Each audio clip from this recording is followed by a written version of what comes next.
आवाज म्युझिक बंद.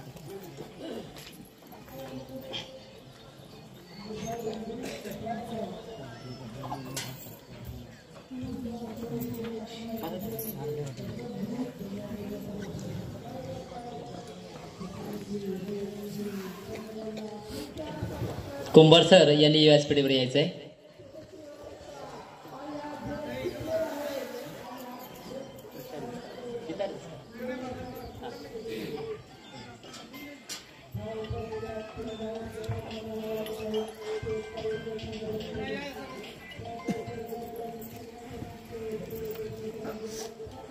या ठिकाणी आपण कार्यक्रमाच्या सुरुवातीला मान्यवरांच्या हस्ते दीप प्रज्वलन करणार आहोत.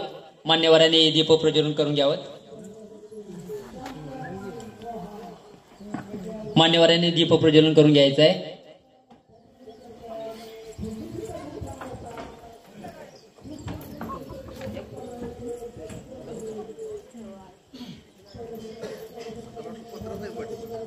आजच्या कार्यक्रमाचे प्रमुख पाहुणे व व्याख्याते रवींद्र माने सर, बीडीओ साहेब, त्याचबरोबर अनिल भाऊ, ग्रामपंचायतीचे पदाधिकारी, या सर्वांच्या उपस्थिती या ठिकाणी दीप प्रज्वलन होत आहे.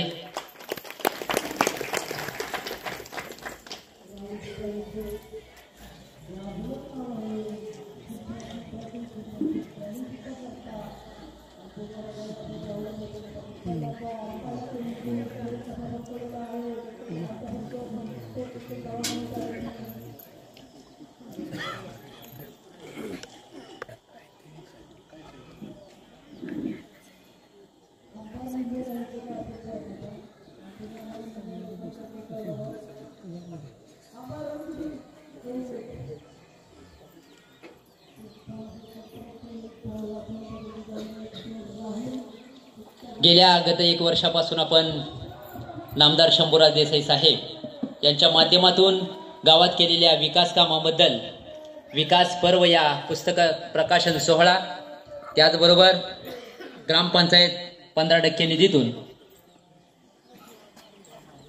विशेष घटकातील कुटुंबांना साहित्य वाटप, असा या ठिकाणी आपण मोरगेरी ग्राम सोहळा हा कार्यक्रम आयोजित केला आहे आणि या ठिकाणी हा कार्यक्रम संपन्न होत आहे.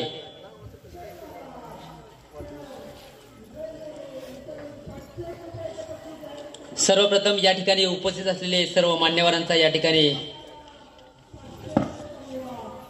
सत्कार होत आहे.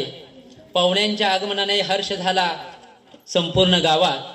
पाहुण्यांच्या आगमनाने हर्ष झाला संपूर्ण गावात. करीतो प्रेम व्हावे आपले स्वागत या गावात, स्वागत या गावात. सर्वप्रथम आजच्या कार्यक्रमाचे प्रमुख व्याख्याते रवींद्र माने सर, आदर्श सरपंच माण्याचेवाडी, यांचा या ठिकाणी शाल श्रीफळ देऊन सत्कार करण्यात येत आहे.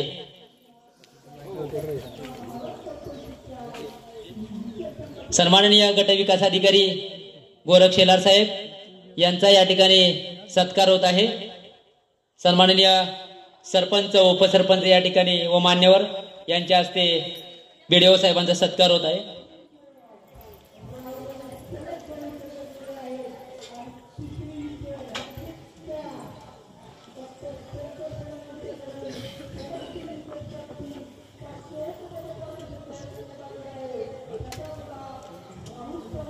मोरगेरी गावाच्या वतीनं या ठिकाणी बीडीओ सरांचा या ठिकाणी सत्कार होत आहे. बीडीओ साहेबांनी सुद्धा आपल्याला 1 वर्षात अतिशय चांगल्या पद्धतीने सहकार्य करून गावाच्या विकास कामामध्ये मोलाचं सहकार्य केलेलं आहे. साहेबांचा या ठिकाणी गावाच्या वतीनं सत्कार होत आहे. यानंतर रवींद्र माने सर यांचा या ठिकाणी शाल व श्रीफळ देऊन सत्कार होत आहे. सदस्यांनी पुढे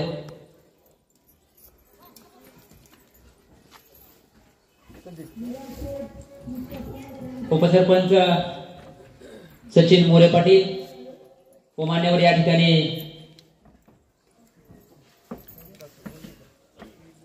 माने सरांचा सत्कार घेत आहे.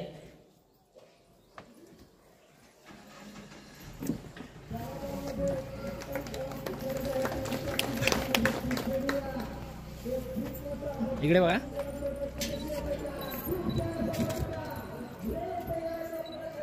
यानंतर आपल्या सर्वांच्या परिचयाचे आणि गावाला प्रत्येक वेळी मार्गदर्शन करणारे आमचे मार्गदर्शक. खरं तर बऱ्याच वेळा आम्ही योगायोग साधला पण ती योग जमला नाही अनिल भाऊचा सन्मान करण्याचा. खरं तर आपल्या गावाचं तिने चांगल्या प्रकारे नाव उज्ज्वल केलं असे आपले अनिल भाऊ कदम यांचा या ठिकाणी सन्मान होत आहे. शाल श्रीफळ व सन्मान चिन्ह देऊन भाऊचा सत्कार होत आहे.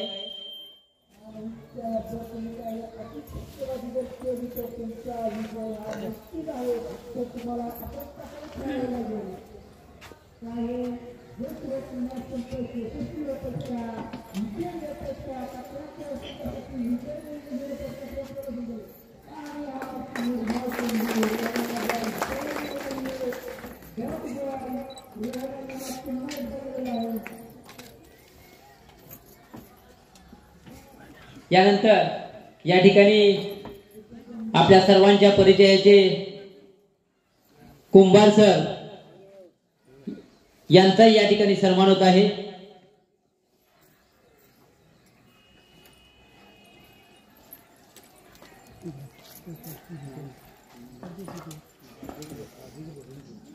कुंभार सरांचा सत्कार सदस्य संदीप सुतार करत आहेत.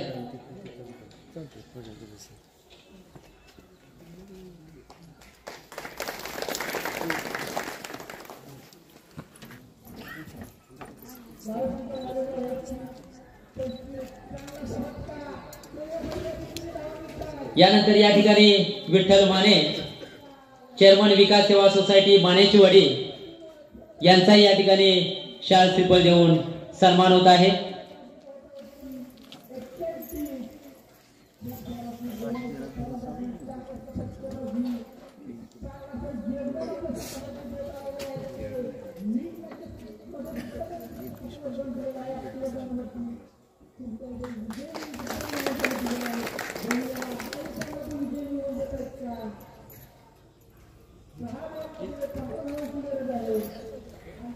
यानंतर या ठिकाणी वैद्यकीय अधिकारी डॉक्टर नागेश ननवरे यांचा या ठिकाणी सन्मान होत आहे.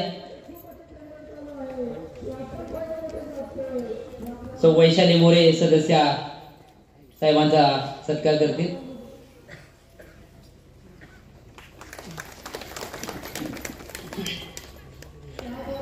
इकडे बघा.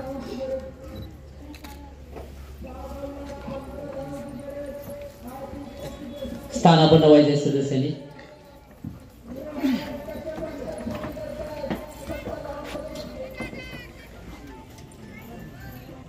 आपल्या संपूर्ण एक वर्षामध्ये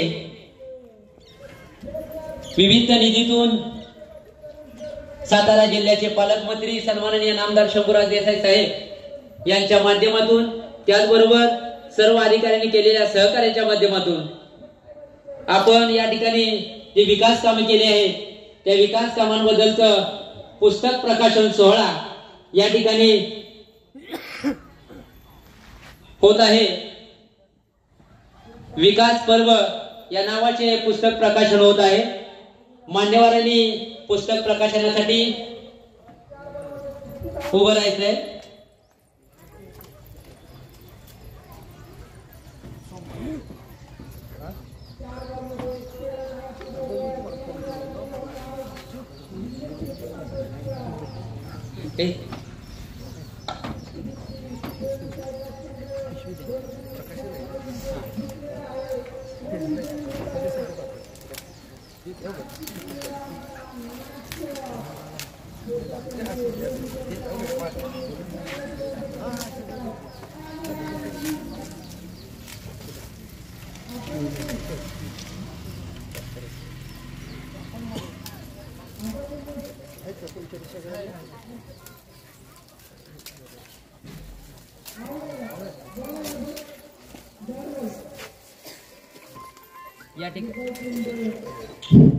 या ठिकाणी मान्यवरांच्या हस्ते विकास पर्व या नावाच्या पुस्तक प्रकाशन सोहळा होत आहे.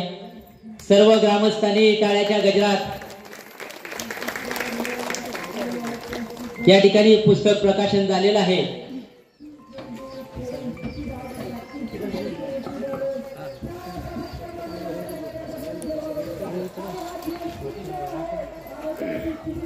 पुस्तक प्रकाशनाच्या नंतर या ठिकाणी ग्रामपंचायतीच्या माध्यमातून 15% निधीतून आपण सालाबाद प्रमाणे निधी वाटप करत असतो. पण आमच्या भोसले अण्णांच्या मार्गदर्शनातून आपण काहीतरी वेगळं करावं म्हणून हा कार्यक्रम आपण आयोजित केला. आणि या कार्यक्रमामध्येच आपण विशेष घटकातील कुटुंबांना साहित्य वाटप करूया असा त्यांनी एक मानस केला. आणि त्यांच्या या मानसामधून आपण एक नवीन उपक्रम राबवण्याचा प्रयत्न करतोय. या ठिकाणी विशेष घटक योजनेतील कुटुंबांना आपण साहित्य वाटप करत आहोत.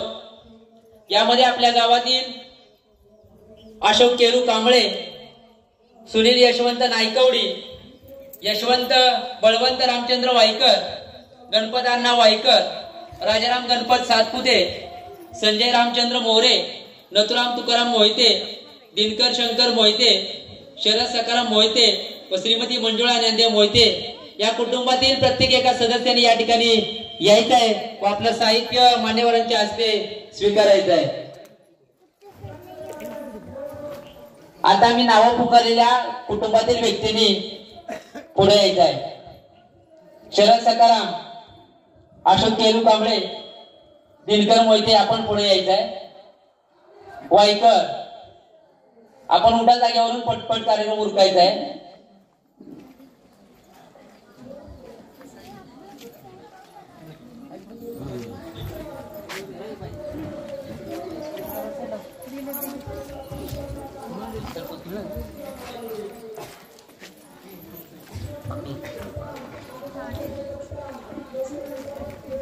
वर यायचंय व्यासपीठावर.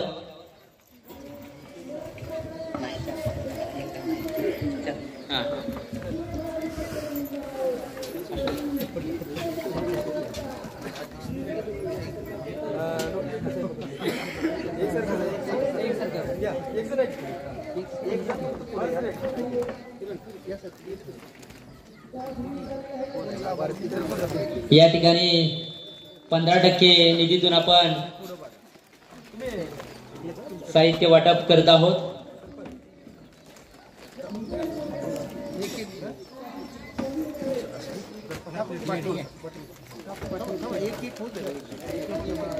बघा इकडे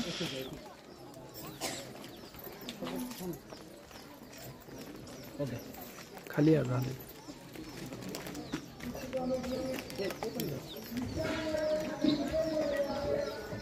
दिनकर मोहिते यांना या ठिकाणी साहित्य वाटप होत आहे. झाले ते खाली या म्हणा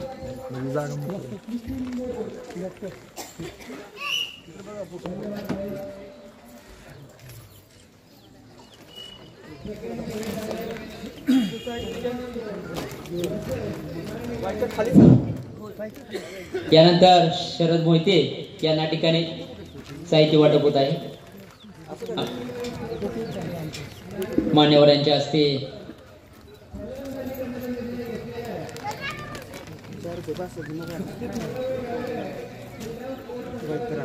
बळवंत वायकर यांनाही या ठिकाणी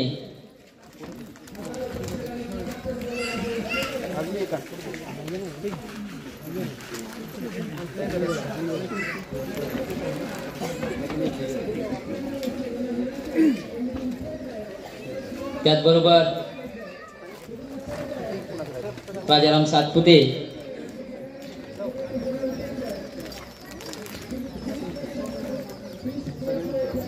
बघा 2 मिनिट एक खाली ठेवा. 2 मिनिट फोटो पुन्हा घ्यायचा. एक खाली ठेवा. एकच बघा इकडे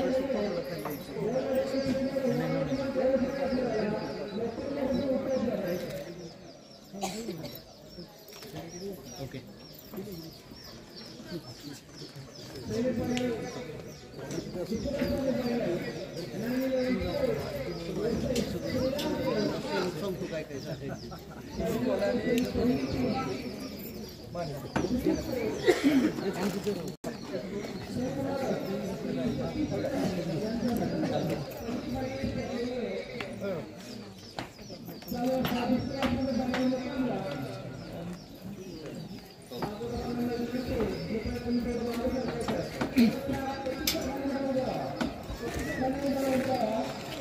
यानंतर या ठिकाणी आजच्या कार्यक्रमाचे खरे सन्मानमूर्ती रमेश टिपुगडे यांना सेवानिवृत्त मंडल अधिकारी, गावाला 1 वर्षात अतिशय कमी कालावधीत सरकार असताना गावातील सर्व नागरिकांची तळमळीने कामं करणारे असे मंडल अधिकारी टिपुगडे यांचा या ठिकाणी ग्रामस्थांच्या वतीनं व ग्रामपंचायतच्या वतीनं सन्मान होत आहे। अण्णांनी व्यासपीठावर यायचंय, मान्यवरांच्या हस्ते या ठिकाणी सन्मान होत आहे। शाल श्रीफळ व सन्मान चिन्ह देऊन या ठिकाणी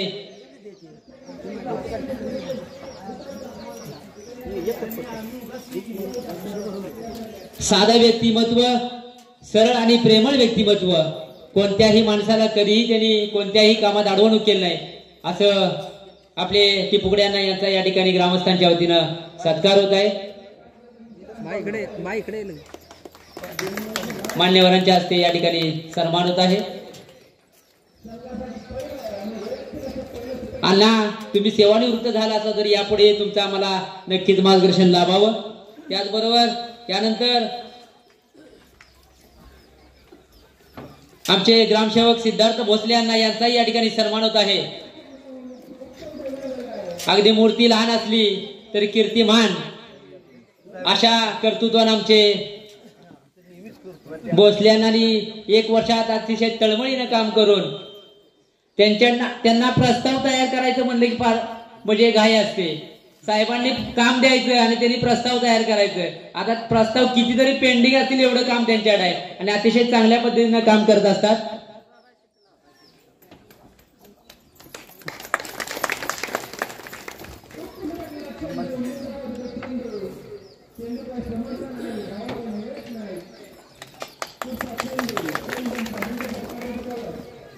त्यानंतर पशुवैद्यकीय अधिकारी डॉक्टर डी बी डोईफोडे यांचाही या ठिकाणी सन्मान होत आहे।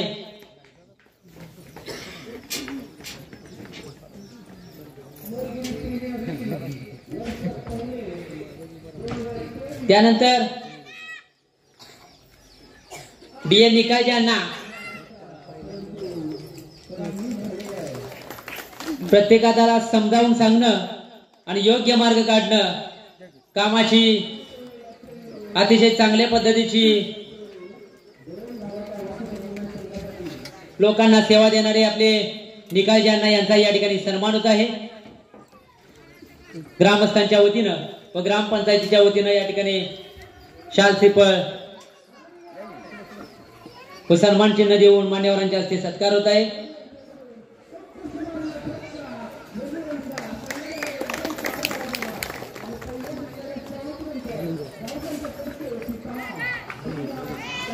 यानंतर संदीप गिरणारे कृषी सहाय्यक मोरगेर यांचाही या ठिकाणी सन्मान होत आहे।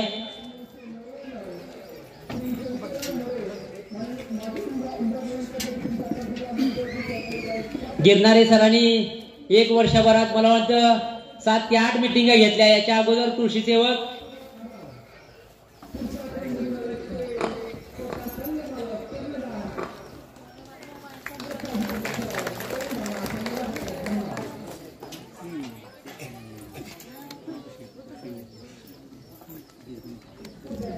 यानंतर आमच्या गावातीलच कायम सहकारी असणारे व मार्गदर्शक सेवानिवृत्त पोस्टमास्टर सीताराम कोळेकर,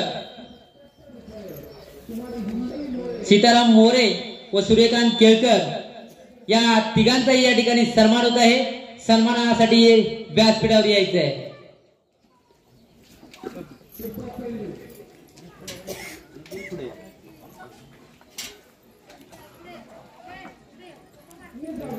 अतिशय चांगल्या पद्धतीनं या ठिकाणी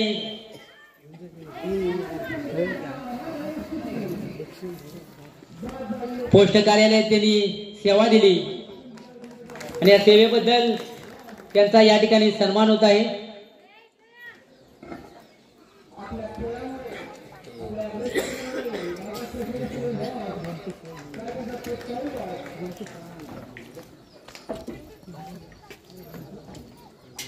सूर्यकांत केळकर काका यांचा या ठिकाणी सन्मान होत आहे.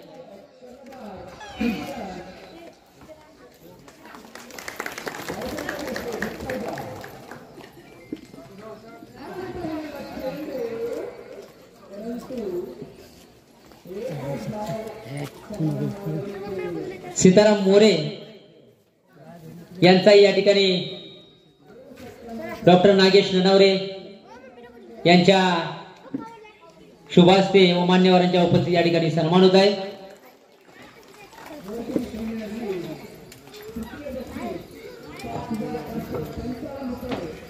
यानंतर या ठिकाणी एस कांबळे कृषी पर्यवेक्षक यांचाही या ठिकाणी सन्मान होत आहे. कांबळे साहेब रात्री 10 वाजता जातात तळ्याला घाटातून.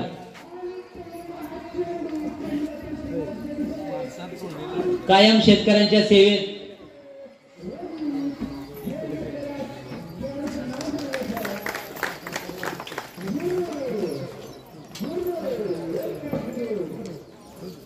यानंतर या ठिकाणी संतोष जाधव ग्रामसेवक पाडळशी यांचाही या ठिकाणी सन्मान होत आहे. व्यासपीठावर यायचं आहे.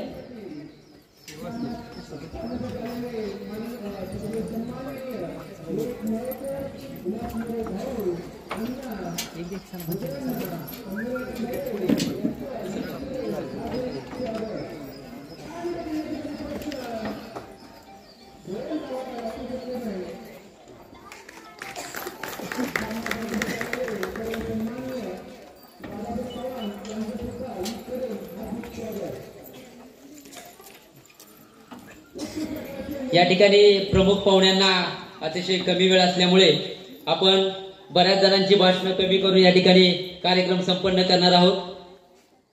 2च मिनिटात सरपंच अर्चनाताई गुरु प्रस्तावित करणार आहेत. त्यानंतर मुख्य भाषणाला सुरुवात होत आहे. नमस्कार. व्यासपीठावर उपस्थित असलेले मान्यवर व आपण सर्व ग्रामस्थ, आपण आज आयोजित केलेला मोरगिरी ग्राम सोहळा व विकास पर्व या पुस्तक प्रकाशन कार्यक्रम यासाठी आपण सर्वजण उपस्थित राहिला याबद्दल आपणा सर्वांचे ग्रामपंचायत मोरगिरीच्या वतीने मी मनपूर्वक स्वागत करते. गेले 1 वर्षापासून गावात काम करत असताना बरेच चांगले वाईट असे अनुभव आले. मात्र आपणा सर्व गावकऱ्यांचा आशीर्वाद व सर्व शासकीय अधिकाऱ्यांचे सहकार्य यामुळे चांगले काम करता येईल तेवढे प्रयत्न केले. नामदार शंभूराज देसाई साहेब यांच्या माध्यमातून गावात कोट्यवधीची कामे करण्यात आपल्याला यश आले. गावाचा विकास व गावातील गोरगरिबांची काम होण्यासाठी असे सहकार्य तुमचे राहो एवढे बोलते आणि मी थांबते. धन्यवाद. यानंतर आपण ज्यांची भाषणाची वाट पाहत होतो असे आपले बीडीओ साहेब यांचाही या ठिकाणी आपल्याला 1 वर्षभर अतिशय चांगलं सहकार्य लाभलं.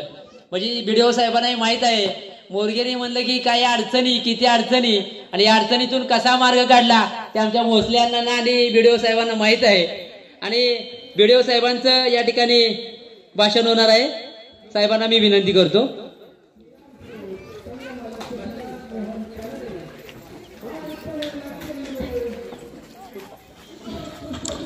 आजच्या या ग्राम सोहळ्याच्या निमित्ताने उपस्थित असलेले या कार्यक्रमाचे प्रमुख अतिथी आमचे मित्र श्रीत माने सरपंच, व्यासपीठाचे सर्वच मान्यवर आणि जमलेले सर्वच नागरिक बंधू भगिनींनो, ग्राम सोहळा हा एक आगळा वेगळा संपन्न होणारा हा कार्यक्रम आहे. याच्याबद्दल मला खूप काही सहानुभूती आणि आदरही वाटतो त्या कार्यक्रमाचा. ह्याचं असं कारण की मोरगिरीवाली लोक माझ्याकडे कधी आले म्हणलं की विचार पडायचा काहीतरी आले तक्रारीचं.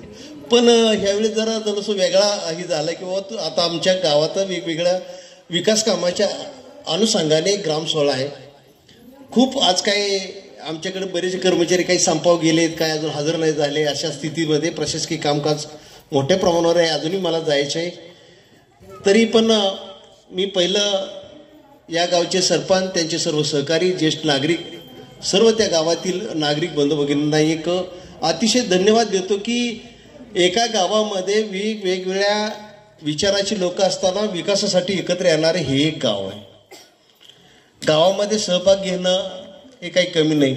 विशेषतः जर सर्व बारकाईने जर पाहिलं तर असं एक दिसतंय की पुरुषापेक्षा महिलांचा सहभाग जास्त.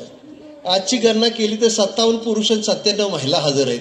त्यांच्यापेक्षा पुरुषांपेक्षा 40 महिला ह्या जास्त आहे. याचा एक विशेष अभिमान वाटतो की गव्हर्नमेंट फक्त एखाद्या महिलांना सवलत देत असताना फक्त एखादं ST मध्ये 50% सवलत देतं म्हणजे त्यांना पुढे यावं, वेगवेगळ्या याच्यामध्ये भाग घ्यावा. तसंच मलाही वाटतं ग्रामपंचायत वेगवेगळ्या विकास कामामध्ये भाग घ्यावा. मी आपल्या सर्वच नागरिकांना याद्वारे विनंती करतो की गाव स्तरासाठी आवश्यक असणाऱ्या योजना तुम्हाला जिथं पात्र लाभार्थी आहेत, मग विहिरीसाठी प्रकरण असतील, जनावरांचे गोटे असतील, शेळींचे किंवा कोंबड्यांचे कुक्कुटपालन असतील, शेड असतील, जे काय तुम्हाला आवश्यक आहे आणि जे पात्र आहेत त्यांचे प्रस्ताव आमच्याकडं एकोप्याने एकत्ररित्या द्या की ते प्रस्ताव मी 24 तासात मंजूर करण्याची मी हमी करून देतो. दुसरं असं की महात्मा गांधी राष्ट्रीय रोजगार हमी योजनेअंतर्गत खूप काही काम आहेत. पाणंद रस्ते आहेत, त्याच्यानंतर जोड रस्ते आहेत, त्याच्यानंतर अंगणवाडी शाळासाठी कंपाऊंड आहे सुविधा, ग्रामपंचायती कंपाऊंड सुविधा आहे, खूप काम आहेत. तर आपल्या आता तो सुदैवाने आपल्याकडे ग्रामसेवक पण चांगले आहेत, ते तुम्हाला सांगतील ज्या ज्या आवश्यक आहेत त्या आपण हे करावं. तसेच आपला महसूलचा स्टाफ देखील खूप चांगला आहे. तहसीलदार साहेब, प्रांत साहेब ही माणसं चांगली आहेत. आपले जवळजवळ वेळोवेळी अडचण येतील त्या वेळेस त्यांच्या जर समजा त्यांच्या स्तराचे काही लाभ देणारे असतील तर तुम्ही त्यांच्याकडे प्रस्ताव करा. मी आपल्या सर्वांच्या वतीने त्यांना विनंती करीन आणि जास्तीत जास्त गावाचा विकास व्हावा एवढी मी अपेक्षा व्यक्त करतो. गावच्या सगळ्यामध्ये मला एक असा अनुभव आहे की सरपंच पद हे फार अवघड आहे. आमदारापेक्षा सरपंच पद अवघड आहे असं मला जाणवलं गेलं 2-4 वर्षातून. कारण याच्यापूर्वी मी काय म्हणायचं जाऊ दे, सरपंच म्हणजे काय, एका गावचं काय फारसं अवघड नाही, पण पद सांभाळणं फार अवघड आहे. कारण मी माझ्या गावचं एक उदाहरण देतो की त्या गावामध्ये 4 पार्ट्या कधीच एक झाल्या नाहीत. पण मी जिथं राहतो त्या घरी वेगवेगळ्या वेळे काढून ह्या पार्ट्या आल्या आणि ते म्हणले यावरील सरपंच तुम्ही जे सांगाल तीच आम्ही करणार. मी त्यांना म्हणलं असं करू, आपण सगळेजण एकत्र बसू, सगळ्यांच्या विचाराने ठरवू. म्हणले नाही होणार, ते तुम्ही सांगितलं तर होईल. आणि असं करून मी एक नाव सुचवलं आणि त्यांनी ते सरपंच म्हणून बी केलं. पण ज्या वेळेस सरपंच झाल्यानंतर ज्यावेळेस गावातल्या वेगवेगळ्या समस्या अडचणी ह्याला सामोरं जाताना मी काय जवळचं बघितलं की मी माझ्या गावात असून माझ्या नातेवाईकाला मी होऊन स्वतःहून सांगितलं सरपंच पद एवढं मोठं काय आहे, सांभाळणं फार अवघड आहे, सर आता राजीनामा द्या. मी होऊन सांगितलं आमच्याकडे फार अवघड आहे. तसं पाहिलं तर वेगवेगळ्या काय जातं डायरेक्ट संबंध येतो. लोक कुठलीही पर्वा न करता कुठल्याही क्षणाला कुठल्याही टोकाला जातात. ते त्यांच्या त्या कदाचित त्या कामाच्या भावना असतील म्हणा किंवा राजकीय द्वेष असेल, काय असो, पण टोकाला. मला एक यातून असं सांगायचं आहे, महिला सरपंच आहे, आपण सर्वांनी त्यांना सहकार्य करावं. आणि ग्रामसेवकांना मी आज तुमच्या सगळ्या साक्षीनं सांगतो, तुमचे जेवढे काही प्रस्ताव पेंडिंग आहेत तेवढं माझ्याकडे उद्या परवा द्या, सुट्टीत बसून सगळ्या सह्या करून टाकतो. मला काही दुसरं काही काम नाही. जवळ अडचण येतील त्या वेळेस तुम्ही मला जरूर बोलवा. या ठिकाणी मला निमंत्रण दिलं आणि मी दिलगिरी व्यक्त करतो की मला जास्त वेळ देता नाही येत, कारण प्रशासकीय कामकाजामुळे मला जाणं जरा भाग आहे. कार्यक्रम तसाच पुढे चालू जाईल. मला आपल्या सर्वांच्या वतीनं मी आपली रजा मागतो. मान सन्मान या गावाने केला, या नागरिकांनी केला, त्यांच्या कार्यकर्त्यांनी केला, त्याबद्दल पुन्हा एकदा त्यांचंही मनापासून धन्यवाद देतो आणि या ठिकाणी थांबतो. धन्यवाद.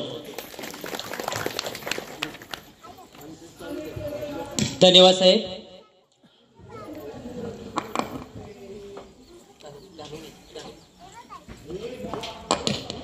या ठिकाणी कमी वेळ असताना सुद्धा BDO साहेबांनी आपल्याला वेळ दिला त्याबद्दल ग्रामस्थांच्या वतीनं पुन्हा एकदा धन्यवाद.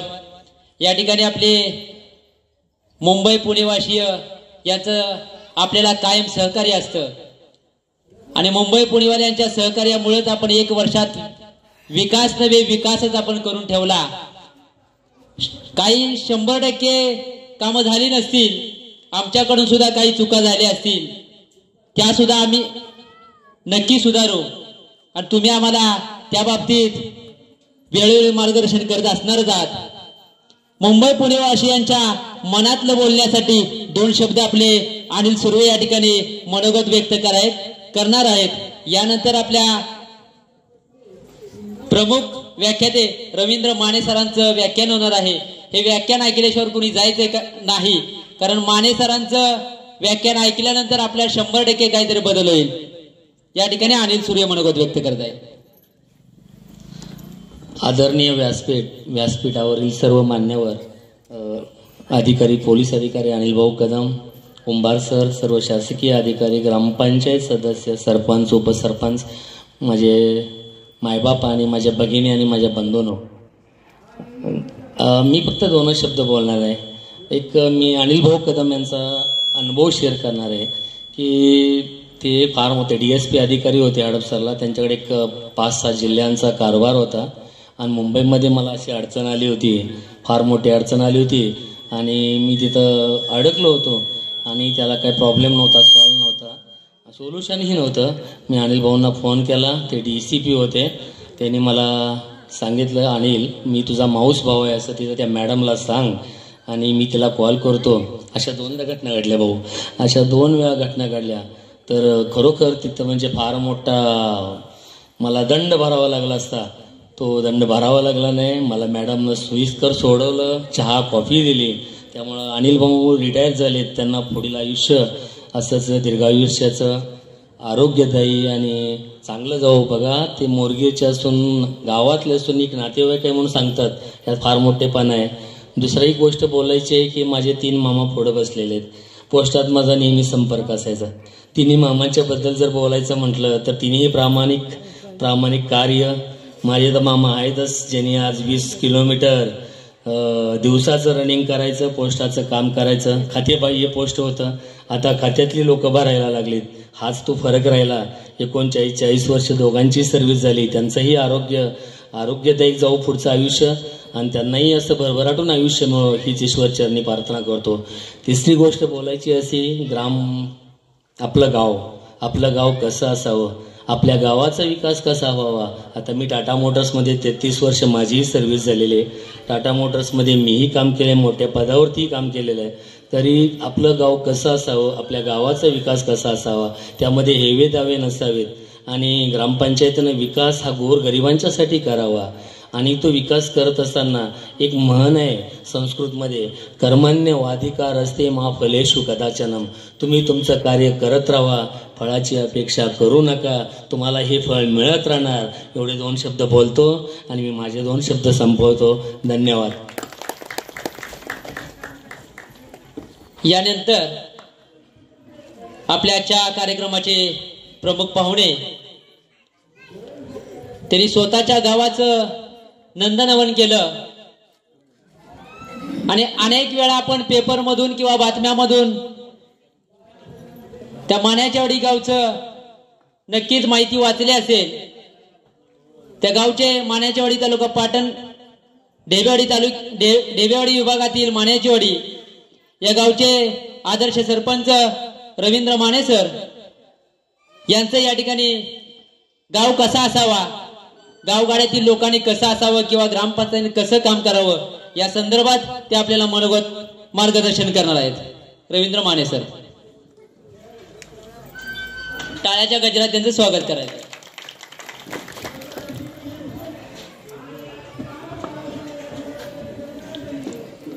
उपस्थित सर्वांना नमस्कार. उपस्थित सर्वांना पुन्हा एकदा नमस्कार. अरे काय बोलताय का नाही तुम्ही? यात्रा झाली ना, यात्रेतलं अजून उत्तर म्हणजे ते काय धुंदी उतरली नाही का असं मला म्हणायचं. या ठिकाणी ग्रामपंचायत मोरगिरी या ग्रामपंचायतीच्या माध्यमातून आज हा एक वेगळा सोहळा या ठिकाणी संपन्न होत आहे. मोरगिरी ग्राम सोहळा असं नामकरण त्या सोहळ्याचं केलेलं आहे. या सोहळ्यासाठी उपस्थित असलेले आता ज्यांनी आपल्याला मार्गदर्शन केले ते आमचे मार्गदर्शक पाटण पंचायत समितीचे गटविकास अधिकारी माननीय श्री शेलार साहेब, व्यासपीठावरती उपस्थित असलेले सेवानिवृत्त पोलीस उपाधीक्षक माननीय श्री कदम साहेब, याचबरोबर या व्यासपीठावरती उपस्थित असलेले याच प्राथमिक आरोग्य केंद्राचे वैद्यकीय अधिकारी, माझ्यासोबत आलेले आमच्या विकास सेवा सोसायटीचे चेअरमन विठ्ठल माने, या ग्रामपंचायतीच्या लोकनियुक्त सरपंच अर्चनाताई गुरव, उपसरपंच सचिन मोरे, सदस्य जगन्नाथ माने, संदीप सुतार, सुनीता गुरव, निर्मला चव्हाण, वैशाली मोरे, सरिता कुंभार. आणि या कार्यक्रमाच्या निमित्तानं मला मावशी 10-15 मिनिटात मी संपवणार आहे. उठायचं नाही कोणी, आणि जर उठला मध्येच तर 3 तास मी उठून देणार नाही. या ठिकाणी या कार्यक्रमाला ज्याने आवर्जून मला बोलवलं ते आमचे मित्र दैनिक प्रभातचे पत्रकार गुरव सर, आणि या गावातील सर्वच ज्यांचा आता सन्मान झाला ते ज्येष्ठ नागरिक असतील, विविध खात्यांमध्ये काम केलेले सेवानिवृत्त अधिकारी असतील, या सर्वांना पुन्हा एकदा मी नमस्कार करतो. खरं तर कार्यक्रम पत्रिका बघितली, कार्यक्रम पत्रिकेनंतर आपलं पुस्तकाचं प्रकाशन झालं, आणि साहेब पुस्तकाचं प्रकाशन झाल्यानंतर पुस्तक बघितलं आणि पुस्तकाचं शेवटचं पान मी बघितलं. तर शेवटच्या पानावरती एक मला फोटो बघायला मिळाला, आणि त्या ठिकाणी फोटोचं कॅप्शन असं आहे की गावात अज्ञात व्यक्तीने नियोजित बार सुरू करण्याचा घातलेला घाट गावातील सक्षम महिलांनी व महिला सरपंच आणि सहकाऱ्यांच्या मदतीने हाणून पाडला, व यापुढे कोणत्याही परिस्थितीत बियर बार किंवा दारूचे दुकान सुरू होणार नाही याची सर्व ग्रामस्थांनी शपथ घेतली. त्यावेळेचा क्षण असं एक या बातमीमध्ये पुस्तकामध्ये छापलंय, आणि खऱ्या अर्थानं त्यामुळेच तुम्ही या टायमिंग पर्यंत सुद्धा अजून इथं सुरक्षित बसलेला आहात. बरोबर ना? कारण अनेक ठिकाणी आम्ही जातो, पण 7 वाजता म्हणलं की 7 वाजता सरपंच तुम्ही वेळच देऊ नका म्हणताय. 7 वाजता आमच्याकडे सगळी लेजिम खेळत येतात आणि कार्यक्रम उधळून लावतात. खऱ्या अर्थानं मी धन्यवाद देईन महिलांना. साहेबांनी आता सांगितलं की जास्त सहभाग या ठिकाणी महिलांचा आहे. तुम्हाला ग्राम विकास जर करायचा असेल तर खऱ्या अर्थानं तुम्हाला महिलांचा सहभाग वाढवावा लागेल. आता गुरव साहेबांनी सांगितलं की मान्याची वाडीचा उल्लेख केला. वर्तमानपत्र किती लोक वाचतात? तो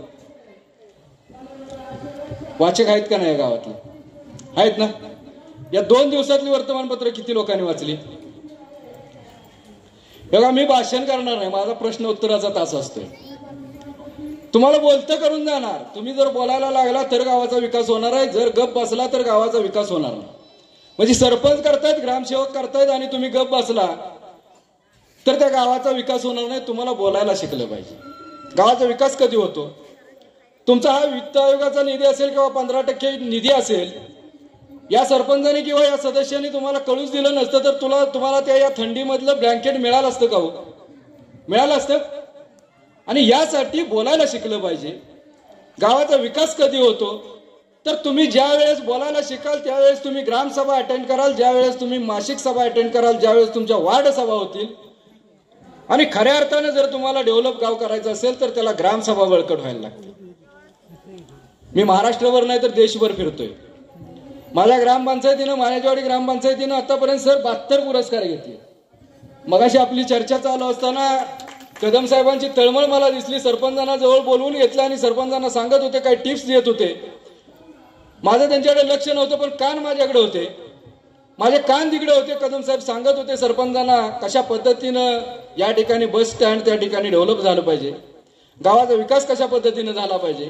आणि एवढंच सांगितलं नाही त्यांनी, तर त्याबरोबर सांगत असताना आमच्यासारख्या जे म्हणले काही मदत मिळत असेल, साहेब आता रिटायर झालेत, बऱ्याच प्रमाणात त्यांच्याकडे असेल सर, आहे ना? त्याच्यामुळे सरांनीच सांगितलंय की गावासाठी काय विकासाला लागत असेल तर तुम्ही मागा. मी ऐकलेलं चुकीचं नाही ना हे? मी ऐकलं ते पुन्हा एकदा तुमच्या समोर सगळ्यांना सांगतो, कारण सरपंचांना आणि साहेबांचं झालं होतं. तुम्हाला गावकऱ्यांना कळलं पाहिजे ना. आणि म्हणून मी तुम्हाला सांगतो की लोक देणारी लोक आहेत, तुम्ही घ्यायला शिकलं पाहिजे. पण कधी घ्यायला शिकणार तुम्ही? तर गावामध्ये आपण राहत असताना गावाच्या विकासासाठी आपण काय करतोय? गावात आपला लोकसहभाग किती आहे? गावामध्ये बोलवल्यानंतर ग्रामसभेला आपण किती प्रमाणात जातो? लोकसहभाग आपला कशा पद्धतीने, श्रमदान कशा पद्धतीने करतोय? स्वच्छता अभियानमध्ये आपण त्यामध्ये सहभाग नोंदवतोय का? या बाबी सर्वात महत्वाच्या. ग्रामपंचायत चालवत असताना सर्वात महत्वाचा ग्रामपंचायतीचा काना असतो, तो असतो म्हणजे कर वसुली. अण्णासाहेब या ठिकाणी बसलेत. आता मार्च चालू झाला, डिसेंबर झाल्यानंतर मार्च पर्यंत त्यांना बीडीओ साहेबांचं सारखंच असते, कर वसुली किती झाली. आणि जर तुमचा टॅक्स जर वसूल झाला नाही, कर वसुली त्या पद्धतीने झाली नाही, तर तुमच्या गावाच्या विकासाला ब्रेक लागला म्हणून समजा. म्हणजे अनेक वेळेला आपण बघतो की ग्रामपंचायतीच्या इलेक्शनच्या, मी धाडसानं सगळं बोलतो, मला गुरुसाहेबांनी बोलवलंय, सरपंचांनी बोलवलंय, म्हणून मी काय झाकून ठेवणार नाही. माझ्याकडे जे परखड बोलायचंय ते मी बोलत असतोय. अनेक गावामध्ये जात असतो त्यावेळी मला निदर्शनास येतं की ग्रामपंचायतीचं इलेक्शन लागलं, कुठल्या गावातलं विकासाचं इलेक्शन लागलं की त्या ठिकाणी ग्रामपंचायतीचा कर भरलेली पावती लागते. बरोबर ना सरपंच? बरोबर का अण्णासाहेब? आणि ते असेल तर तुम्ही निवडणूक लढवू शकता. मग त्या ठिकाणी पळापळ चालू होती. 5-5, 10-10 वर्ष कर भरलेला नसतो, पण त्या ठिकाणी गावाचा कारभारी बनायचा असतो म्हणून कुठून तरी इकडून तिकडून जमा करायचं. कोणीतरी लोक त्या गावातला नेता असतो आणि तो कर भरतो, मग त्या ठिकाणी उभं केलं जातं. तू ग्रामपंचायतीचा सदस्य हो, सरपंच हो. अरे जन गावासाठी ग्रामपंचायतीचा कर भरत नाही अशा व्यक्तीला तुम्ही नेतृत्व कसं देता, हा आमचा प्रश्न.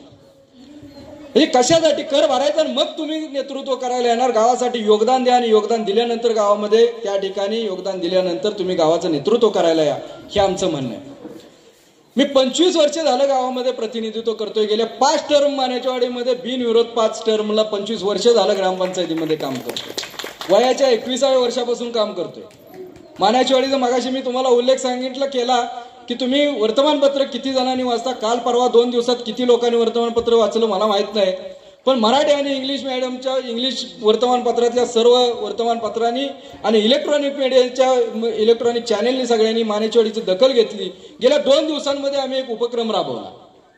उपक्रम छोटे असतात पण उपक्रमाला त्या पद्धतीचं आपल्याला एक अटॅचमेंट द्यायला लागते आणि तो उपक्रम असा राबवला तुम्हाला सांगायला हरकत नाही. 12/12 म्हणजे 12/12/2023 2च दिवस झाले, आज 15 तारीख आहे.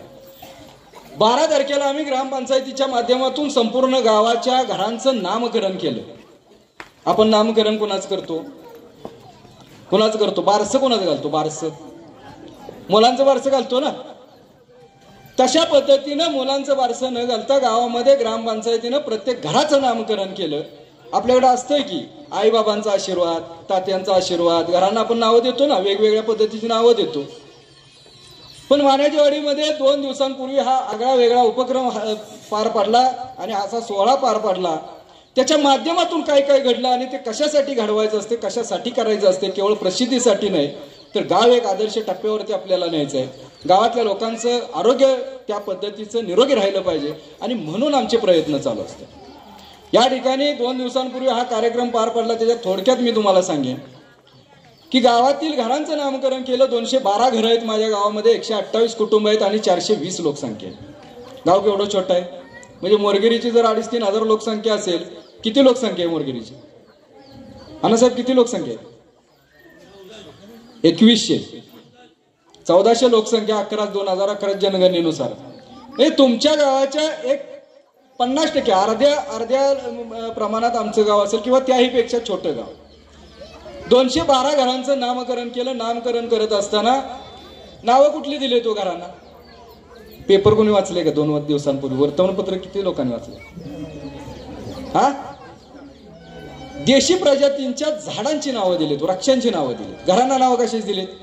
आंबा घर, चिक्कू घर, पेरू घर, दालचिनी घर, वेलची घर, काय घरांना नावं दिलीत. आता तुमच्याकडे जायचं म्हणलं तुम्ही तयार व्हाल का? तयार आहे का तुमची? आहे ना?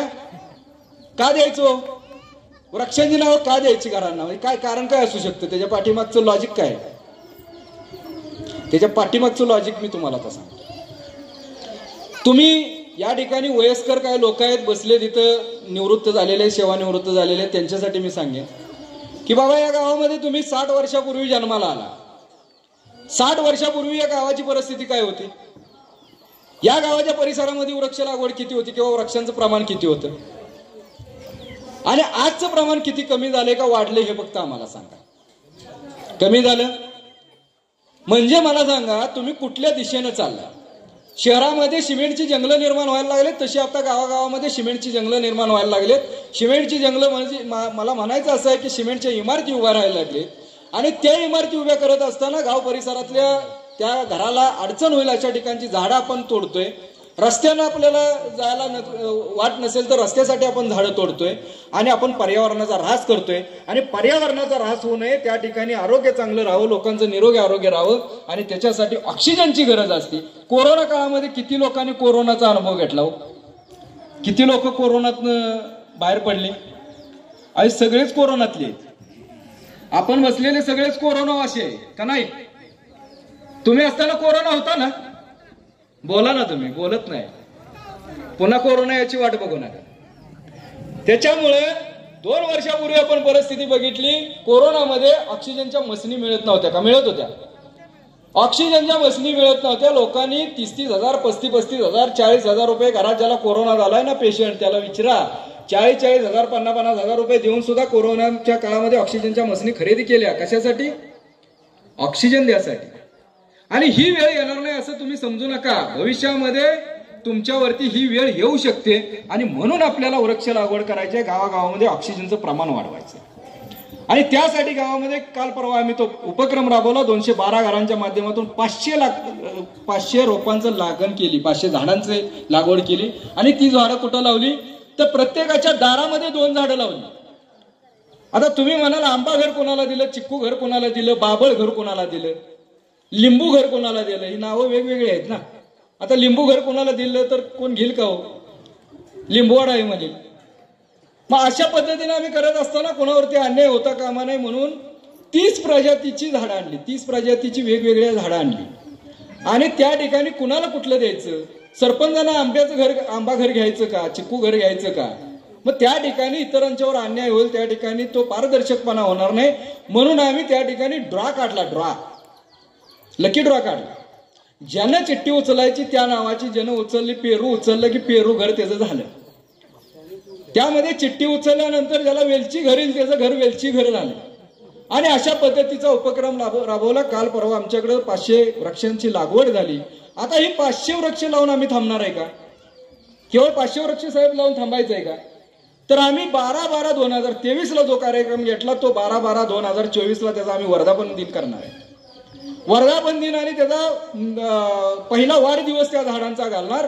घराच्या बाहेर झाडं लावायचा उद्देशच एवढा की महिला भगिनी ज्यावेळेस आपल्या घरातून बाहेर येतात त्यावेळेस तुळशीला सकाळी पाणी घालतात का? घालता का नाही घालता? तुळस आहे ना तुमच्याकडे? आहे ना? आपण काय करतात? तुळशीला पाणी घालतात. त्या तुळशीला पाणी घालत असताना त्याबरोबर त्या 2 झाडांना पाणी घातलं जाईल आणि त्याचं संगोपन चांगल्या पद्धतीने 1 वर्षभर आपल्या दारामध्ये होईल. आणि 1 वर्ष झाल्यानंतर त्या झाडांचं पुन्हा आपल्या शेतामध्ये वृक्षारोपण करायचं. ती तुमची 2 झाडं चांगल्या पद्धतीनं वाढतील. आणि मग पुन्हा म्हणाल तुम्ही हा प्रोग्राम थांबला का? तर तो प्रोग्राम थांबणार नाही. पुन्हा पुढच्या वर्षी 12/12/2024 ला पुन्हा त्याच्या दारात दुसरे 2 झाडं येतील. अशा पद्धतीनं दरवर्षी किमान 500 झाडं त्या मान्याच्या वाडीमध्ये लागतील. अशी आपण रोटेशन जर बघितलं तर दरवर्षी आमची 2, 4, 5 हजार झाडं लागलीच जातात. पण या नवीन पॅटर्नमुळं फळबाग लागवड करतोय आम्ही, त्या माध्यमातून देशी प्रजातीची झाडं लावतोय. आणि या नवीन पद्धतीमुळं दरवर्षी अजून आमची 500 झाडांची त्यामध्ये वाढ होत जाईल. म्हणजे अशा पद्धतीचे छोटे छोटे उपक्रम साहेब या ठिकाणी मान्याचीवाडी गावामध्ये आम्ही राबवले. आरोग्याच्या दृष्टीने जर बघितलं तर आरोग्याच्या दृष्टीने तुम्ही काय मला वाटतं मी 4 वाजता इथं बरोबर पोहोचलो. गुरव साहेबांनी सांगितलं 4 वाजता कार्यक्रम चालू करायचा, इन टाइम तुम्ही या. मी बरोबर 4 वाजता पोहोचलो. 4 वाजता आलेले किती लोक आहेत जरा हात वर करा. 4 वाजता आलो ना आम्ही अजून गेलेलोच नाही. किती आहेत? 2 तास झाले बरोबर. मावशी तुम्ही 4 वाजता इथं येऊन बसला. घरातनं किती वाजता निघाला होता? किती वाजता? 3:30 ला. जेवला किती वाजता तुम्ही? 2 वाजता जेवला. आता मी मला फक्त एक कॅल्क्युलेशन सांगा. 2 वाजता जेवल्यानंतर आता 6 वाजले. किती तासाचा मध्ये कालावधी गेला? 4 तास गेले, 2 वाजता जेवल्यानंतर 6 वाजेपर्यंत अजून पाणी पिलेलं नाही, अशी किती लोक आहेत मला सांगा. जेवणानंतर 2 पासून 6 वाजेपर्यंत पाणी पिलेलं नाही अशी किती लोक आहेत? असतील ना. 4 तास तुम्ही जर पाणी पिलं नाही तर डॉक्टर साहेब या ठिकाणी बसलेत. पाणी, या पाण्याच्या माध्यमातून तुमच्या शरीराचं पाणी म्हणजे ते इंधन आहे. आणि आपण काय करतो, शेतकरी वर्गातले आपण सर्वजण आहे, ग्रामीण भागामध्ये राहतो आणि ग्रामीण भागामध्ये राहत असताना आपलं दुर्लक्ष होतं आपल्या आरोग्याकडे. आणि मग गाव पातळीवरती काम करत असताना गाव विकास पर्व किंवा गावामध्ये विकास करायचा म्हणजे काय? केवळ सतरंजा आणि ब्लँकेट वाटलं म्हणजे विकास नाही. केवळ गावातले रस्ते चकाचक झाले म्हणजे विकास नाही. गावातल्या लोकांचं आरोग्य जर आपण सदृढ ठेवलं तर तो खऱ्या अर्थानं विकास असतो, हे आम्ही त्या ठिकाणी सूत्र जाणतो. आणि म्हणून तुमच्या माहितीसाठी सांगतो की गावामध्ये लोकांना पाण्याची पिण्याची सवय लागली पाहिजे. आता तुम्ही म्हणाल पाणी पिण्याची सवय म्हणजे ग्रामपंचायतीनं काय घराघरात जाऊन लोकांना सांगू द्या का? नाही सांगायचं. एक आगळा उपक्रम राबवला 2 वर्षापूर्वी आम्ही मानेजवाडीमध्ये ग्रामपंचायतीच्या कार्यालयावरती. सर आम्ही भोंगा बसवला, भोंगा सायरन बसवला. आपण सायरन बघतो, मला वाटतं आता कोणीतरी टाटा कंपनीमध्ये साहेब बोलून गेले, साहेब तुमच्याकडे शिफ्टसाठी सायरन असतो ना. कारखान्यामध्ये काम करत असताना लोकांना माहित आहे की शिफ्टसाठी सायरन असतो, वेळेच्या बंधनासाठी सायरन असतो. मानेच्यावाडीमध्ये 2 वर्षापूर्वी आम्ही सायरन बसवला. कशासाठी सायरन बसवला? दर 3 तासानं सायरन वाजतो. दर 3 तासानं सायरन वाजतो आणि तो आठवण करून देतो की आता पाणी प्या. तो कुठल्या शिफ्टसाठी नसतोय. दर 3 तासानं सायरन वाजल्यानंतर लोक, शेतामध्ये असलेली लोक सुद्धा त्या ठिकाणी सायरनचा आवाज आला की पाच तिथं किंवा काय काम करत असताना बाजूला जातात, त्या आंब्याखाली झाडाखाली कुठेतरी पाणी ठेवलेलं असतं, पाणी पितात आणि आपलं आरोग्य सुधारायसाठी आपले प्रयत्न करतात. छोटे छोटे उपक्रम आहेत आणि अशा पद्धतीचे खूप सारे असे उपक्रम राबवतात. पण हे राबवत असताना करायला काय पाहिजे? तुमच्या आता अपेक्षा वाढतील. आता माझा प्रोजेक्ट एक चालू आहे, तुमच्या माहितीसाठी सांगतो की महाराष्ट्रातला साहेब पहिला सोलर ग्राम आम्ही करतोय. 2010ला मी केलं, फक्त तो छोट्या प्रमाणात होतं, पण आता जो करतोय तो ऑनग्रीड सोलर ग्राम करतोय. महाराष्ट्रातला पहिला सोलर ग्राम करतोय. जवळपास 1.25 CR म्हणजे 1.25 कोटी रुपयाचा प्रोजेक्ट मानेजवाडीमध्ये साकारतोय. आणि तो प्रोजेक्ट करत असताना काय करतोय तर प्रत्येक कुटुंबाला 1 किलोवॅटचं आम्ही युनिट बसवतोय. प्रत्येक घराला 1 किलोवॅटचं युनिट बसवतोय. म्हणजे सर्वसाधारण 1 किलोवॅटचं जर आपण युनिट बघितलं तर 90 ते 1 लाखापर्यंतचं युनिट आहे. 90,000 ते 1 लाखापर्यंत युनिटची किंमत आहे. आणि गावानं काय केलं तर 22 वर्षामध्ये 72 पुरस्कार घेतल्यानंतर 3 कोटीच्या वरती पुरस्कारांची रक्कम मानेच्यावाडीची गेली. म्हणजे ज्या ग्रामपंचायतीचे 47,000 फक्त उत्पन्न होतं पहिल्या वर्षी, 2001 मध्ये 47,000 ग्रामपंचायतीचं उत्पन्न असलेली ग्रामपंचायत आज 3 कोटीवरती पुरस्काराच्या रकमेतून गेली. मला सांगा, काम केल्यानंतर काही घडू शकतं. आणि म्हणून त्या ठिकाणी या वर्षी आम्ही हा प्रोजेक्ट राबवतोय. प्रत्येक घरामध्ये सोलरचं वीज द्यायची आणि पहिलं महाराष्ट्रातलं वीज बिल मुक्त गाव करतोय. म्हणजे वीज बिल मुक्त गाव ही संकल्पना जेवढी वेगळी आहे, तो प्रोजेक्ट आमचा आता फायनल झालाय. पुढच्या महिन्यामध्ये कामाला सुरुवात होईल. हे करत असताना तुम्हाला त्या पुढे जाऊन सांगतो की हे तुम्ही म्हणाल हे एवढं कशासाठी सांगताय, तर बसलेल्या ग्रामस्थांसाठी सांगतोय की जर तुम्ही योगदान दिलं गावासाठी आणि योगदान देऊन आपण गाव जर डेव्हलप करायचं, जर तुम्ही संकल्पना त्या ठिकाणी यशस्वीपणे राबवली तर फायदे किती होतात. 1 किलोवॅटचं आम्ही युनिट प्रत्येक कुटुंबाला फुकट देतोय. म्हणजे 1 किलोवॅटचं 1 लाखाचं युनिट आम्ही ग्रामपंचायतीच्या माध्यमातून प्रत्येक कुटुंबाला बसवतोय. आणि साहेब तो हयात 25 वर्ष, भविष्यातले 25 वर्ष लोकांची वीज माफ करतोय. हे आपण बघतोय की दिल्लीमध्ये केजरीवाल सरकारने 100 युनिट काहीतरी माफ केले, पण ही संकल्पना त्या राज्यानं राबवली. म्हणून गाव पातळीवरती मी मानेच्यावाडीमध्ये 100% वीज बिल मुक्त गाव करायचं आमची संकल्पना. ते कधी घडतं? तुम्ही ग्रामपंचायतीला काहीतरी सहकार्य केलं तर ग्रामपंचायत तुम्हाला सहकार्य करेल.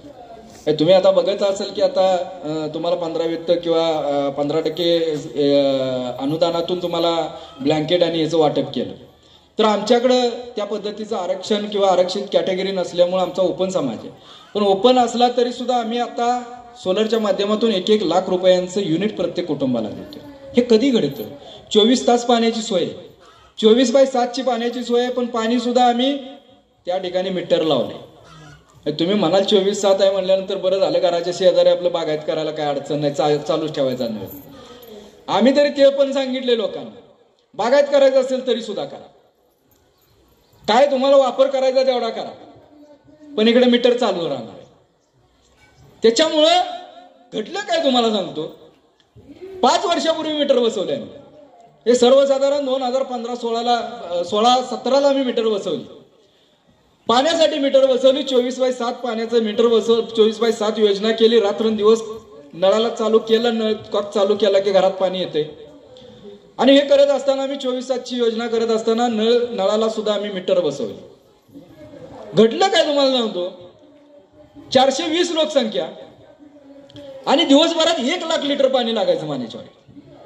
थोडं कॅल्क्युलेशन केलं तर मानशी 55 लिटर शासन म्हणते पाणी द्या, आणि मानशी 55 लिटर पाणी देत असताना आम्हाला 20,000 लिटर पाण्याची गरज असताना 1 लाख लिटर पाणी आम्ही दररोज सोडतोय, तरी सुद्धा लोकांना पाणी पुरत नाही. मग त्याच्यावरती आम्ही निर्णय घेतला की पाणी लोकांना काय वापरायचं ते वापरू द्या, फक्त मीटरच्या पद्धतीने आपण पाणी देऊया, मीटर लावूया नळांना सगळ्या. आणि मग नळांना मीटर लावल्यानंतर तुम्हाला सांगायला हरकत नाही घडल्या घटना किती बघा. त्याच्या माध्यमातून काय काय घडलं. 1 लाख लिटर पाणी पहिलं लागत होतं, त्यासाठी ग्रामपंचायतीला कमीत कमी 5 ते 6,000 बिल यायचं. इलेक्ट्रिसिटीचं बिल यायचं 6,000च्या आसपास यायचं. आणि हे करत असताना सुद्धा 1 लाख लिटर पाणी जाऊन सुद्धा लोकांना कमी पडायचं. मीटर बसवल्यानंतर ते 40,000 लिटर लागायला लागले. किती? 40,000 लिटर फक्त लागायला लागलं. 60,000 लिटर रोजचं पाणी वाचलं. कारण लोकांना काय झालं, सवय लागली. पाणी जर जास्त वापरायला लागलं की इकडे मीटर वाढणार, आणि मीटर वाढलं की पाण्याचं बिल आपलं जास्त येणार. जसं की आपण MSEBची लाईट रात्रंदिवस कोण चालू ठेवत नाही का? ठेवता तुम्ही? आपण काय करतो, घरातून बाहेर जाताना बल्ब बंद करतो का? तर मीटर वाढून येईल, लाईट बिल वाढून येईल. आणि म्हणून त्या ठिकाणी पाण्यासाठी मीटर बसवलं. पाण्यासाठी मीटर बसवल्यानंतर लोकांच्या मध्ये तो अवेअरनेस निर्माण झाला, लोकांच्या मध्ये भावना निर्माण झाली, आणि 40,000 लिटर वरती ते पाण्याचं प्रमाण आलं की रोज 40,000 लिटर पाणी फक्त जायला लागलं. आणि 60,000 लिटर पाण्याची बचत झाली. ग्रामपंचायतीत 6,000 येणारं बिल आमचं 1,800-2,000 वरती आलं. म्हणजे 4,000 रुपये ग्रामपंचायतीची बचत झाली. पाण्याची 60,000 लिटरची बचत झाली.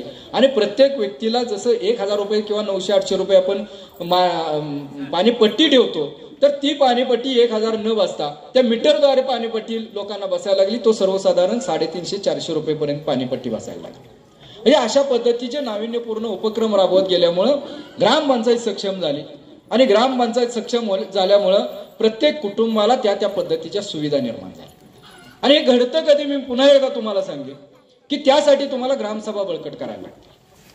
आता इथली परिस्थिती मला माहित नाही की ग्रामसभेला काय परिस्थिती असते, पण ग्रामसभा जर बळकट नाही झाल्या तर तुमचं गाव आदर्श घडू शकत नाही. हे सगळ्या महाराष्ट्रभर मी सांगतो. मी यशदाला सुद्धा लेक्चरर म्हणून काम करतोय, मास्टर ट्रेनर म्हणून यशदाला पुण्याला जातोय. हैदराबाद सारख्या NIRDच्या संस्थेत सुद्धा मी लेक्चरर म्हणून जातोय. पण अनेक ठिकाणी मी बघतोय की अनेक ठिकाणी साहेब लोकांच्या मध्ये तेवढा अवेअरनेस निर्माण झालेला नाही, किंवा लोकांमध्ये ती तेवढी प्रगल्भता जनजागृती झालेली नाही की ग्रामसभेला लोकांनी उपस्थित राहिलं पाहिजे. कशासाठी उपस्थित राहिलं पाहिजे? ही ग्रामसभा तुमच्या झाल्या तरच सरपंचांचं सरपंचपद टिकल किंवा हे सदस्य मंडळ राहतील म्हणून ग्रामसभा झाल्या पाहिजेत का? ग्रामसभा तुमच्यासाठी झाल्या पाहिजेत. तुम्हाला येणाऱ्या नवनवीन योजनांची माहिती मिळाली पाहिजे. आता जसं साहेबांनी सांगून गेले, व्हिडिओ साहेब सांगून गेले की वेगवेगळ्या योजना आहेत. पंचायत समिती असेल, जिल्हा परिषद असेल, शासनाच्या माध्यमातून वेगवेगळ्या योजना मिळत आहेत. कुक्कुटपालनाची असेल, शेळी पालनाची असेल, म्हैस पालनाची असेल, वैयक्तिक लाभांच्या योजना असतील. या योजना तुम्हाला कधी समजतील तर त्या ग्रामसभेमध्ये तुम्ही गेला तर ग्रामसभेमध्ये सर्व विषयांचं वाचन केलं जातं, आणि विषयांचं वाचन केल्यानंतर त्या ठिकाणी लाभार्थी निवड होते. आणि म्हणून ग्रामसभा बळकट व्हायला पाहिजे. आता आमच्याकडच्या ग्रामसभा रात्री 9 वाजता माझ्याकडे असतात.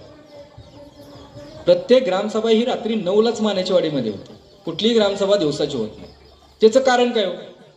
दिवसा तुम्ही ग्रामसभा घेतल्या की अशा खुर्च्या रिकाम्या पडणार. वाईट ह्या बाबीचं वाटतं की लोकांसाठी जर तुम्ही करत असाल तर लोकांनी त्या ठिकाणी तेवढा वेळ दिला पाहिजे. लोक 2 दिवस यात्रा झाली, यात्रेमध्ये खूप सारे त्या पद्धतीने एन्जॉय केला असेल, पण गावाच्या भल्यासाठी, माझ्या भल्यासाठी हे कधी लोकांना कळणार? म्हणजे वेळ कुणासाठी द्यायचंय, तुम्ही कुणासाठी थांबायचंय, तुम्ही ग्रामसभेला कुणासाठी यायचंय, हे पहिलं आपल्या डोक्यात यायला पाहिजे. म्हणजे अनेक वेळेला आम्ही बघतो इलेक्शन होतात राजकारणामध्ये किंवा गावागावामध्ये. माझ्याकडे 5 टर्म झाल्या, 25 वर्ष झालं. इलेक्शन हा विषयच नाही. 5 टर्म बिनविरोधच आहे. तीच बॉडी, तेच सदस्य, तेच सरपंच, काय असेल ते तुम्हीच वागा. त्याचं कारण असं की विश्वास संपादन केला लोकांचा. आम्ही आता नको म्हणतोय. त्याचं कारण असं की लोकांना पुन्हा म्हणजे जास्त दिवस झालं की लोकांना उभं घेते आणि लोक पुन्हा ते हाकलून देण्यापेक्षा आम्हीच म्हणतोय आम्ही आता थांबतो, आम्ही मार्गदर्शकाची भूमिका घेतो, तुम्ही करा, पण लोक ऐकायला तयार नाही. आणि म्हणून आम्हाला ती वेळ आलेली नाही. 25 वर्ष झालं काम करताना कधीच मला म्हणायला लागलेलं नाही की मी पुन्हा येईन म्हणून. मला नाही म्हणायला लागलेलं, कारण कामच आमचंच आहे की पारदर्शकता आणि लोकांना काय अपेक्षित आहे ते द्यायचं. हे देत असताना लोकांचा माझ्याकडे प्रचंड सहभाग एवढा आहे. आता मी मगाशी बघितलं की या ठिकाणी आपण उशिराचा पण काहीतरी एक 8 वाजताचा कार्यक्रम ठेवलाय. इथंच आहे का कार्यक्रम? मी जाणार नाही, त्यांना सांगितलंय मी थांबणार आहे त्या कार्यक्रमाला सुद्धा. मला हे पण बघायचं आहे की लोकांचं 6 ते म्हणजे 5 ते 6 किंवा 5 ते 7:30 किती लोक उपस्थित होते आणि 8च्या कार्यक्रमाला किती लोक उपस्थित. म्हणजे त्याच्यावरून लक्षात येणार आहे आपल्या की गावाच्या विकासासाठी लोक येणार आहेत का मनोरंजनासाठी येणार आहे. मनोरंजनासाठी याच ती एक संस्कृतीच आहे आपली. पण आमचं म्हणणं आहे की गावाच्या विकासासाठी जर तुम्ही पुढे आला तर निश्चितपणे गावाचं डेव्हलपमेंट होईल आणि त्यासाठी तुम्हाला ग्रामसभा बळकट करायला लागते. ग्रामसभेला तुम्ही रात्रीच्या 9 वाजता ग्रामसभा घ्या. मी सरपंचांना आणि सदस्यांना सुद्धा विनंती करेन की लोकांच्या वेळेनुसार ग्रामसभा अरेंज करा, आपल्या वेळेनुसार नको. म्हणजे शासनाने दिले तुम्हाला 11ची वेळ, म्हणून 11ला तुम्ही जर ग्रामसभा घेतली, दुपारी 11 वाजता घेतली, तर ह्या महिला भगिनी, पुरुष बंधू भगिनी सगळे आपले शेतीमध्ये जातात, कामामध्ये जातात.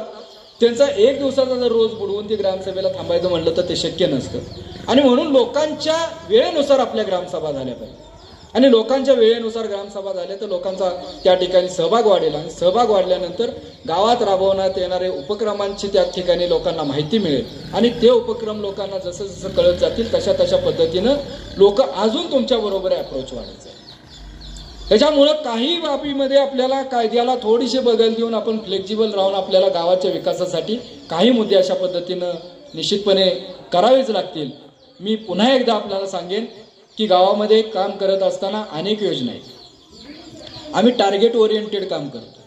म्हणजे ग्रामपंचायतीमध्ये काम करत असताना केवळ ग्रामपंचायतीमध्ये दाखले उतारे आणि याच्यापुरतं मर्यादित न राहता किंवा लोकांनी सुद्धा आपल्याला ठीक आहे आता 5 वर्ष यांना निवडून दिले, आमचं आता काही काम नाही, तुमचं आता तुम्ही बघा, असं न म्हणता या गावचं मला मगाशी समजलं की इथं इलेक्शन झालेलं आहे, मतदानातून या ठिकाणी बॉडी निवडून आले, बरोबर ना. आता मतदानाच्या वेळची परिस्थिती आणि आत्ताची परिस्थिती बघितली तर तुमच्या ग्रामसभा सरपंच मॅडम किती झाल्या? तुम्ही आता आल्यानंतर सरपंच पदावरती आल्यानंतर तुमची बॉडी आल्यानंतर 1-3-4 ग्रामसभा झाल्या. किती 1 वर्ष झालं का? 1 वर्षामध्ये 4 ग्रामसभा झाल्या असतील. मी फक्त जाता जाता एकच ह्या सगळ्या संपूर्ण मंडळीला सांगून जाईल की ग्रामपंचायतीचं इलेक्शन लागलं त्यावेळेस सुद्धा मी ग्रामपंचायतीच्या इलेक्शनला बघायला आलो होतो. तुम्हाला कळलं नसेल किंवा तुम्ही त्यावेळेस मला ओळखलं नसेल. त्यावेळेस इलेक्शनच्या वेळेस या गावामध्ये ज्या वेळेस या गावची इलेक्शन लागलं, जसं जसं मतदानाचं वेळ जवळजवळ यायला लागली तशा तशा पद्धतीनं प्रचाराचा जोर वाढत गेला. झाला ना प्रचार का? प्रचारच झाला नाही तर झाले ना, दोन्ही पार्टीकडून झाला असेल. म्हणजे मी काय म्हणत नाही याच पार्टीनं प्रचार केला आणि त्या पार्टीने. त्यावेळेस सरपंचांच्या बरोबर असणारी मंडळी की त्यावेळेस सरपंच नव्हत्या, ही मंडळी सदस्य नव्हते, ही मंडळी उपसरपंच नव्हते, पण एवढं यांना निवडून आणायसाठी किंवा समोरच्या पार्टीनं त्यांना निवडून आणायसाठी किती लोक आपल्या बरोबर होती याचा पण विचार करा. मी काय सांगतोय फक्त लक्षात घ्या की त्यावेळेस तुम्ही प्रचारात सहभागी झाला, त्यावेळेस तुम्ही वेळ दिला, तीच वेळ तुम्ही आता निवडून आलेल्या मंडळींसाठी आता तुम्ही द्यायला पाहिजे, तेवढा वेळ द्यायला पाहिजे, तेवढं त्यांच्या पाठीशी उभं राहायला पाहिजे, तर गावाचा विकास होईल. मी एक उदाहरण सांगेन तुम्हाला. एसटीत बसलाय ना तुम्ही? एसटीत बसलाय का? बसलाय ना? एसटीत बसताना पुढे बसता आणि मागं 2 ठिकाणी पण कधी कधी बसायला तुम्हाला संधी मिळाली असेल. ड्रायव्हरच्या पाठीमागं सुद्धा बसायला मिळाले असेल आणि शेवटच्या पाकड्यावर पण बसायला मिळाले असेल. मिळाले ना? काय अनुभव आहे हो तुमचा? काय अनुभव आहे? एसटीच्या मागच्या बाकड्यावर बसल्यानंतर काय अनुभव आहे? जोरात जोरात मला ऐकायला ना. काय असतो अनुभव? धक्के खायला लागतात ना. आणि पुढे बसल्यानंतर ड्रायव्हरच्या शेजारी बसल्यानंतर पाठीमागे तिथं जवळ बसल्यानंतर धक्के मिळत नाही. तीच पद्धती या ठिकाणी वापरा. सरपंचांच्या बरोबर राहायला शिका. सरपंचांच्या खूप जर पाठीमागे राहिला तुम्ही तर तुम्हाला धक्केच मिळतील. पुन्हा 5 वर्ष तुम्हाला धक्के मिळतील. आणि म्हणून सरपंच आणि ही मंडळी जी चालक मंडळी आहे त्यांच्या बरोबर तुम्ही जर राहिला तर निश्चितपणे तुम्हाला कुठेही 5 वर्षात धक्का लागणार नाही, धक्का बसणार नाही. म्हणजे विकास कामाची जी गती आहे ती गती चांगल्या पद्धतीने वाढेल. काही उदाहरणं असे आहेत की अनेक वेळेला आपण बघतो लोकांचा अहंकार असतो, अहंकार. मी उदाहरण तुम्हाला देतो. एक साप असतो, साप, आणि तो साप लोहाराच्या दुकानात शिरतो. तो लोहाराच्या दुकानात ज्यावेळेस शिरतो त्यावेळेस तिथे एक करवत पडलेला असतो. त्या सापाला तो करवत आडवा म्हणजे अडथळा ठरला म्हणून सापानं काय केलं, तो करवत चावला. आता करवत चावल्यानंतर काय होईल, करवताला चावल्यानंतर काय होईल, त्या करवताला विष चढेल, काय होईल, करवताचे दात त्याच्या तोंडामध्ये घुसतात, जबड्यामध्ये घुसतात आणि साप रक्तबंबाळ होतो. साप रक्तबंबाळ झाल्यानंतर काय करतो, त्या करवताला विळका घालतो पूर्ण. म्हणजे त्याचा गुणधर्मच आहे की विळका घालून एखाद्याला वश करा किंवा एखाद्याचा आपण काय करायचं, आपण त्याला गतप्राण करायचं, हे सापाचा गुणधर्म आहे. त्या गुणधर्मानुसार सापानं काय केलं, त्या करवताला विळका घातला आणि विळका घातल्यानंतर एवढा घट्ट विळका त्यानं घातला, पुन्हा सगळ्या त्याच्या शरीरामध्ये ते दात घुसले आणि साप त्या ठिकाणी मृत्युमुखी पडला. मला सांगा, अहंकार ठेवल्यानंतर काय घडू शकतं, सापासारखी आपली अवस्था होऊ शकते. आणि म्हणून अहंकार न ठेवता आपण गावाच्या विकासासाठी एक झालं पाहिजे. गावाच्या ऐक्यासाठी, गावामध्ये विकास करायसाठी आपण जो पुढाकार घेतला, अहंकार बाजूला ठेवा. इलेक्शन झालं, 5 वर्ष आता पुढचे असतील किंवा ते दिवस गेला, मतदान झालं, मी सगळ्यांना इथे विनंती करेन, सरपंच मंडळी असेल किंवा पदाधिकारी असतील, त्यांना सुद्धा मी या ठिकाणी विनंती करणार आहे की कुणी मतदान दिलं कुणी नाही दिलं हा विषय सोडा.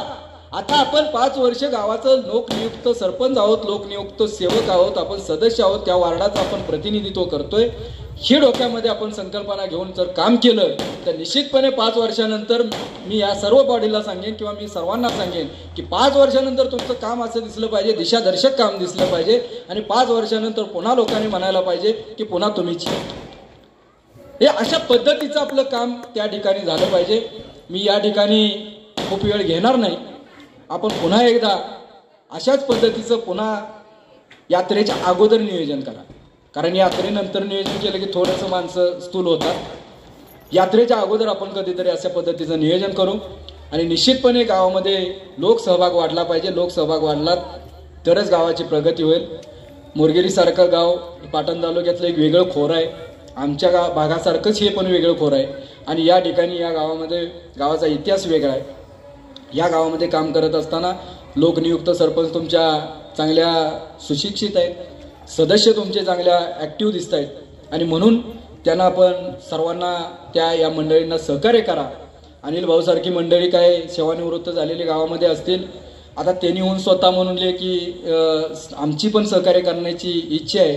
त्यांनी सुद्धा मगाशी बोलून दाखवलं की खूप दिवस मी बघतोय पण आता 1 वर्षामध्ये मला थोडंसं बऱ्यापैकी चेंजेस दिसत आहेत आणि म्हणून अशा मंडळींची, सेवानिवृत्त मंडळी असतील, यंग तरुण मुलं असतील, सर्वांचा गावाच्या विकासामध्ये सहभाग वाढवा. सर्वांचा जर सहभाग वाढवला तर 5 हाताची 5 बोट आहेत. 1 बोट जर म्हणलं तर आपण काही काम करत नाही, बरोबर ना. 1 बोट हे जर बघितलं तर हे अंगठा दाखवायचं काम करते आणि ज्यावेळेस 5 बोटं एकत्रित येतात त्यावेळेस काहीतरी आपलं उचललं जातं आणि म्हणून 5 बोटांचं किंवा 5 हाताच्या 5 बोटांचं एकत्रीकरण करा आणि त्या पद्धतीनं आपण निश्चितपणे गावाच्या विकासासाठी सहकार्य करा. मी पुन्हा एकदा या ठिकाणी आमचे गुरुसाहेब असतील किंवा ही मंडळी असेल या सर्वांना धन्यवाद देतो. या नवनिर्वाचित सर्व सरपंच आणि सदस्यांना शुभेच्छा देतो आणि या गावाच्या विकासासाठी आपण राहिलेल्या 4 वर्षामध्ये चांगल्या पद्धतीनं काम करावं. उपस्थित सर्वांना मी धन्यवाद देतो की बऱ्यापैकी मी माझ्या माहितीनुसार मी बोलायला लागलो तर कमीत कमी 3 तास थांबत नाही. पहिल्यांदाच मी सांगितलं होतं, पण लोकांची सुद्धा मानसिकता बघितली पाहिजे आणि लोकांना एकाच वेळेस 3 तासाचं जर लेक्चर दिलं तर ते डोक्यावरून जातं, पण डोक्यावरून न जाता ते डोक्यात राहिलं पाहिजे. म्हणून मी या ठिकाणी काही मुद्दे सांगितले. आपण पुन्हा एकदा या सर्व मुद्द्यांचा परामर्श घ्या. आपण सर्वांनी या पद्धतीनं आणि गावाच्या विकासासाठी सर्वांनी ऐक्य ठेवा, हीच या ठिकाणी मी आपणा सर्वांना विनंती करतो. या ठिकाणी आम्हाला बोलवलं, बोलण्याची संधी दिली, आमचा मान सन्मान केला, त्याबद्दल पुन्हा एकदा संयोजकांना मी धन्यवाद देतो आणि माझं लांबलेलं भाषण थांबवतो. जय हिंद, जय महाराष्ट्र. धन्यवाद माने सर. आपण केलेल्या मार्गदर्शनातून नक्कीच आमच्या गावात बदल करण्याचा आम्ही प्रयत्न करू. यानंतर आपले उपसरपंच सचिन मोरे आभार व्यक्त करतील. नमस्कार. या कार्यक्रमात उपस्थित असलेले आदर्श गाव मानेचीवाडीचे सरपंच, चेअरमन साहेब, अनिल भाऊ, कुंभार सर, डॉक्टर साहेब, सर्व शासकीय अधिकारी, सत्कार मूर्ती, या ग्रामस्थ या कार्यक्रमाला उपस्थित राहिले त्याबद्दल मी ग्रामपंचायत मोरगिरी यांच्यातर्फे आभार मानतो आणि कार्यक्रम संपला असं जाहीर करतो.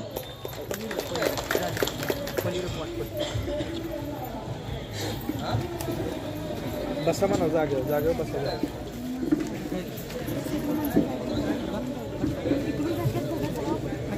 थांबाई सांगा, घेऊन जातो.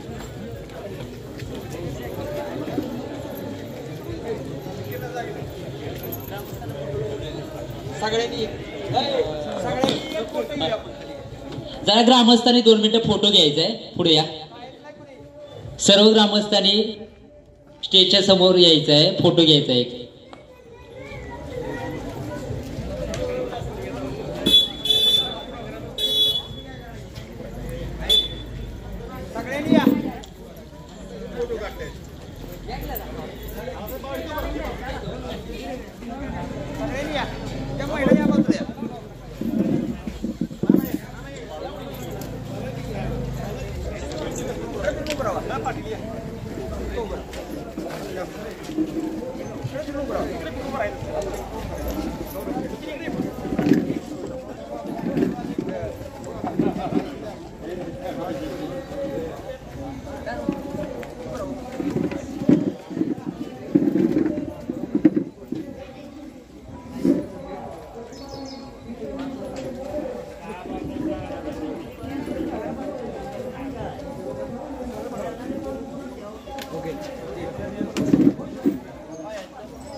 तर मंडळी, माने लोकनियुक्त 5 टर्म असलेले,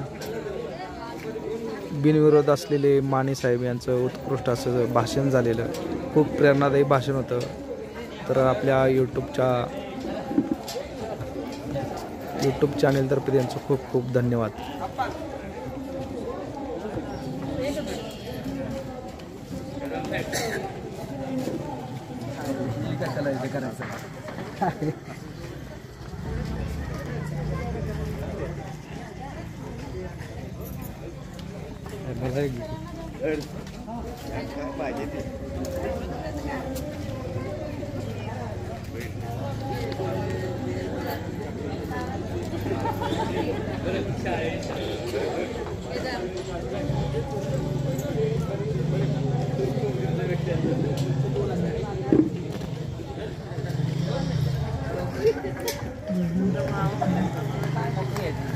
बंद करू का? चालेल.